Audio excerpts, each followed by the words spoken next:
91वां अध्याय। रति की प्रार्थना पर कामदेव को जीवन दान। ब्रह्मा जी बोले, हे नारद जी, उस समय अनुकूल समय देखकर देवी रति भगवान शिव के निकट आकर बोली, हे दीन वत्सल भगवान शिव, आपको मैं प्रणाम करती हूँ।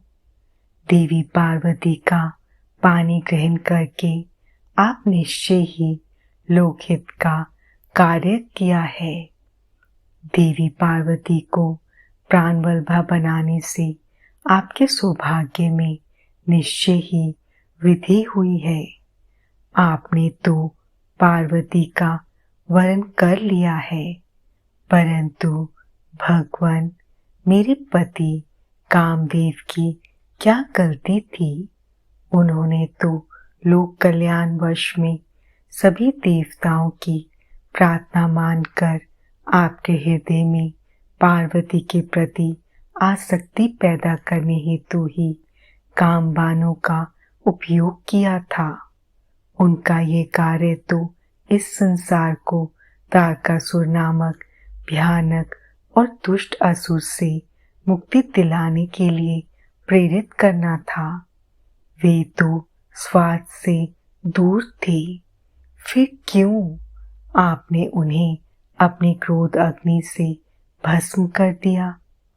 हे देवादिदेव महादेव जी, हे करुणा निधान भक्तवत्सल, अपने मन में काम को जगाकर मेरे पति कामदेव को पुनर्जीवित कर मेरे वियोग के कष्ट को दूर करें।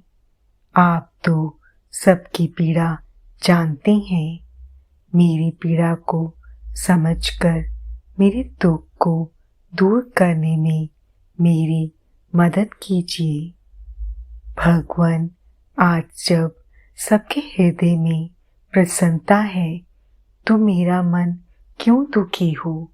मैं अपने पति के बिना कब तक ऐसे ही रहूं।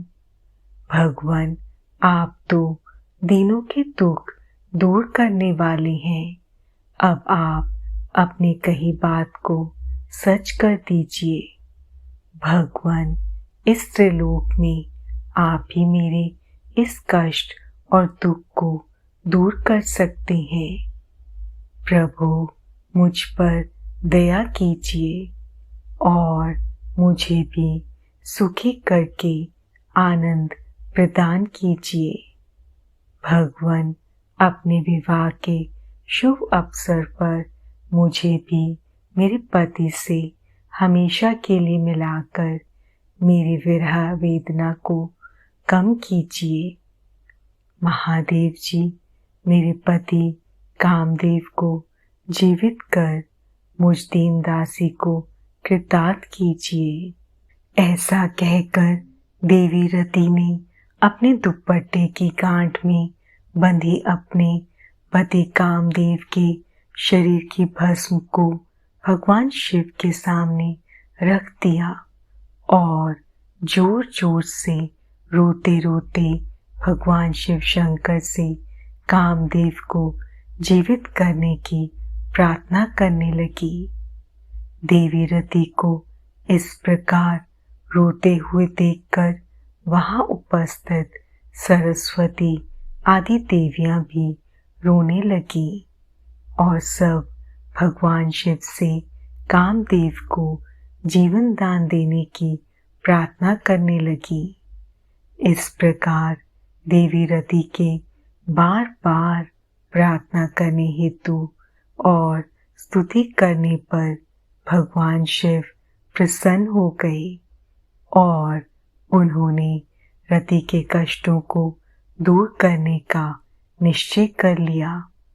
शूलपानी भगवान शिव की अमृतमय दिव्य दृष्टि पड़ते ही उस भस्म से सुंदर पहले जैसा वेश और रूप धारण किए कामदेव प्रकट हो गए।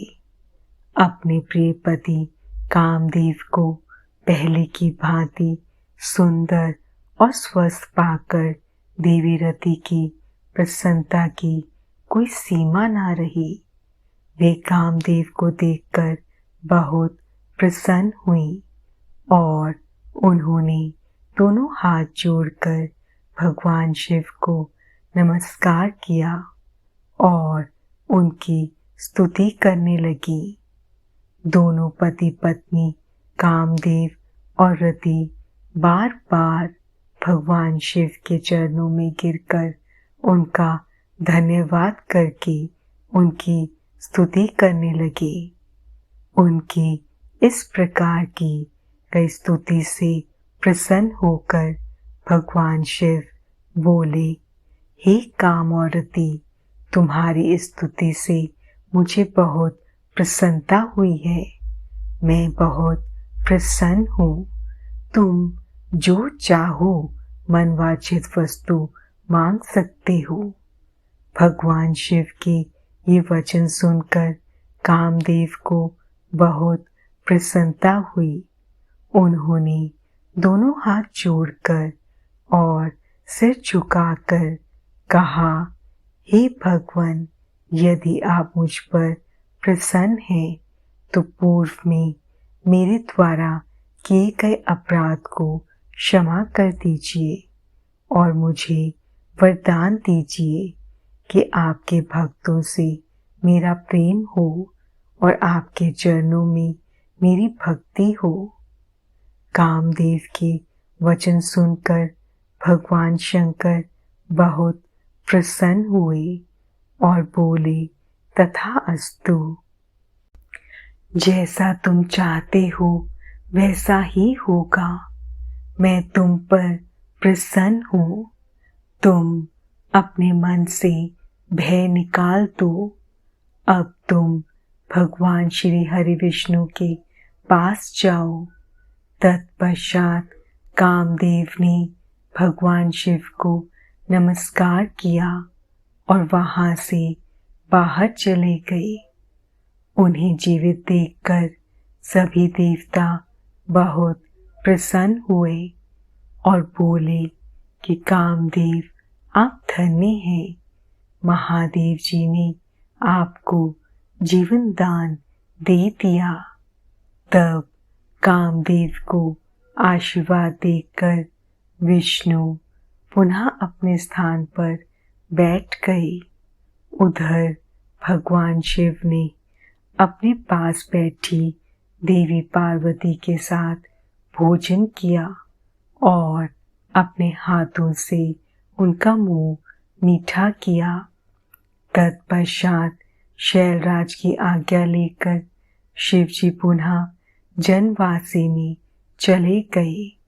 जनवासी में पहुंचकर शिवजी ने मुझे, विष्णु जी और वहां उपस्थित सभी मुनिगणों को प्रणाम किया। तब सब देवता शिवजी की वंदना और अर्चना करने लगे। फिर मैंने, विष्णु जी और इंद्र आदि ने शिव स्तुति की। सब और भगवान शिव की जय जयकार होने लगी और मंगलमय वेद ध्वनि बजने लगी। भगवान शिव की स्तुति करने के पश्चात उनसे विदा लेकर सभी देवता और ऋषि मुनि अपने अपने विश्राम स्थल की ओर चले गए।